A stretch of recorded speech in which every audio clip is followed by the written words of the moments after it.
ఇప్పుడు speed news updates చూద్దాం. గద్వాల జిల్లా కుర్తిరాల చెరువు గ్రామంలో డిప్యూటీ సీఎం భట్టి విక్రమార్క, మంత్రి జూపల్లి కృష్ణారావు పలువురు కలిసి విద్యుత్ సబ్స్టేషన్లను ప్రారంభించారు. కాంగ్రెస్ ప్రభుత్వం ప్రజా సంక్షేమం, అభివృద్ధి లక్ష్యంగా పాలన సాగిస్తోందన్నారు. డిప్యూటీ సీఎం గత ప్రభుత్వ హయాంలో నిధుల కొరతతో నిలిచిపోయిన పాలమూరు, రంగారెడ్డి సహా ఉమ్మడి మహబూబ్ నగర్ జిల్లాలోని సాగునీటి ప్రాజెక్టులను సీఎం రేవంత్ రెడ్డి నాయకత్వంలో త్వరితగతిన పూర్తి చేస్తామన్నారు భట్టి విక్రమార్క. బాపట్ల జిల్లా చీరాలలో రేషన్ షాపులపై అధికారులు దాడులు నిర్వహించారు. జిల్లా సివిల్ సప్లై అధికారి జగన్మోహన్ రావు విజయలక్ష్మీపురంలోని ఓ షాపులో అక్రమ రేషన్ నిల్వలు, బియ్యం తరలించే వాహనాన్ని గుర్తించారు. 56 రేషన్ బియ్యం బస్తాలు సీజ్ చేసి వాహనాన్ని పోలీస్ స్టేషన్ కు తరలించారు. షాపు నిర్వాహకులు శారదపై 6A కేసు నమోదు చేశారు. ఏలూరు జిల్లాలో అగ్ని ప్రమాదం చోటు చేసుకుంది. పోతిరెడ్డిపల్లి గ్రామ శివారు రోడ్డు వెంబడి ఉన్న ప్రసాదరావు అనే రైతుకు చెందిన 10 ఎకరాల పామాయిల్ తోట అగ్నికి ఆహుతైంది. తోట సరిహద్దుల్లో ఉన్న 11 kV విద్యుత్ లైన్ వైర్ తెగిపడటంతో చెట్లు, డ్రిప్ బండల్స్ బూడిద పాలయ్యాయి.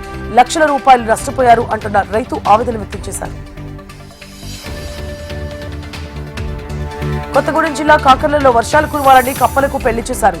గ్రామంలోని పెద్దలు, రైతులు, యువత అంతా కలిసి సాంప్రదాయ పద్ధతిలో కప్పలకు పెళ్లి చేసి డప్పు వాయిద్యాల నడుమ గ్రామంలోని వీధుల్లో ఊరేగింపు నిర్వహించారు. ఊరేగింపు నిర్వహిస్తున్న కప్పలకు గ్రామంలోని మహిళలు నీళ్లు పోసి పసుపు, కుంకుమ చల్లి వర్షాలు బాగా కురవాలని మొక్కారు. వర్షాలు లేక ప్రజలు తీవ్ర ఇబ్బందులు పడుతున్నారని, ప్రస్తుత వాతావరణ మార్పులతో మరో వేసవి కాలం తలపిస్తోందన్నారు. కాకినాడ నగరంలోని బ్యాంక్ ఆఫ్ బరోడా GHS శాఖలో అప్రైజర్ బంగారు ఆభరణాలను గోల్మాల్ చేశాడు. GGH ప్రాంగణంలోని బ్యాంక్ ఆఫ్ బరోడా శాఖలో పలువురు ఖాతాదారులు బంగారు ఆభరణాలు తాకట్టు పెట్టి రుణాలు తీసుకున్నారు. బ్యాంకులో గోల్డ్ అప్రైజర్ గా చీకటికి చెందిన సూరిబాబు పనిచేస్తున్నాడు. కొంతమంది ఖాతాదారులు తాము రుణం చెల్లిస్తామని బంగారం చూపించాలని కోరగా ఏదో ఒకటి చెప్పి ఆలస్యం చేస్తున్నాడు. పొందలేని సమాధానం చెప్పడంతో ఖాతాదారులకు అనుమానం వచ్చింది. అప్రైజర్ ను నిలదీయడంతో అసలు మోసం బయటకొచ్చింది. పోలీసులు కేసు నమోదు చేసి దర్యాప్తు చేస్తున్నారు. విద్యారంగ సమస్యల పరిష్కారం కోరుతూ విజయనగరం కలెక్టరేట్ దగ్గర AASF ఆధ్వర్యంలో ధర్నా చేశారు. పెండింగ్ స్కాలర్షిప్లు, ఫీజు రియంబర్స్మెంట్ బకాయిలను తక్షణమే విడుదల చేయాలని విద్యార్థులు డిమాండ్ చేశారు. విద్యార్థి వసతి గృహాల్లో మౌలిక సదుపాయాలు కల్పించాలి, ఆరోగ్య కార్యకర్తలు నియామకాలు చేపట్టి విద్యార్థులపై ఆరోగ్య పరిరక్షణ చర్యలు చేపట్టాలని కోరుతూ ఆందోళన చేశారు.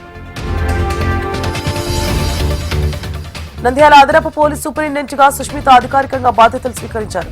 మహానంది దేవస్థానం వేద పండితులు వేద ఆశీర్వచనం అందించి ఆమెను సత్కరించారు. జిల్లాలో శాంతి భద్రతలకు విఘాతం కలిగించే ఎంతటి వారినైనా ఉపేక్షించేది లేదని ASP స్పష్టం చేశారు.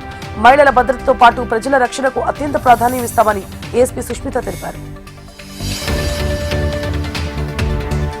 వియత్నాంలో ఇటీవల జరిగిన పడవ ప్రయాణంలో శ్రీ సత్యసాయి జిల్లా హిందూపురం పట్టణానికి చెందిన రవితేజ మృతి చెందారు. విహారయాత్రకు వెళ్లి తన జీవితంలో తొలిసారి విమానం ఎక్కి విదేశాలకు వెళ్లిన రవితేజ ఇలా అనూహ్య రీతిలో మరణించడం ఆయన కుటుంబాన్ని శోకసంద్రంలోకి నెట్టేసింది. ఆంధ్రప్రదేశ్కు చెందిన పార్థివ దేహాలను ప్రత్యేక విమానంలో హైదరాబాద్ తరలించి అక్కడి నుంచి హిందూపురానికి అంబులెన్స్ ద్వారా పార్థివ దేహాన్ని రవితేజ కుటుంబ సభ్యులకు రెవెన్యూ అధికారులు అప్పగించారు. నెల్లూరు జిల్లా ఉదయగిరి పట్టణం యాదవ్ వీధిలో విషాద ఘటన చోటు చేసుకుంది. స్థానికంగా నివాసం ఉంటున్న మట్ల మహేష్ తన ఇంట్లో ఉరివేసుకుని ఆత్మహత్య చేసుకున్నాడు. ఈ ఘటన కుటుంబ సభ్యులను, స్థానికులను తీవ్ర విషాదంలో ముంచెత్తింది. సమాచారం అందుకున్న పోలీసులు ఘటనా స్థలానికి చేరుకుని మృతదేహాన్ని పరిశీలించారు. మహేష్ ఆత్మహత్యకు గల కారణాలపై పోలీసులు దర్యాప్తు చేపట్టారు.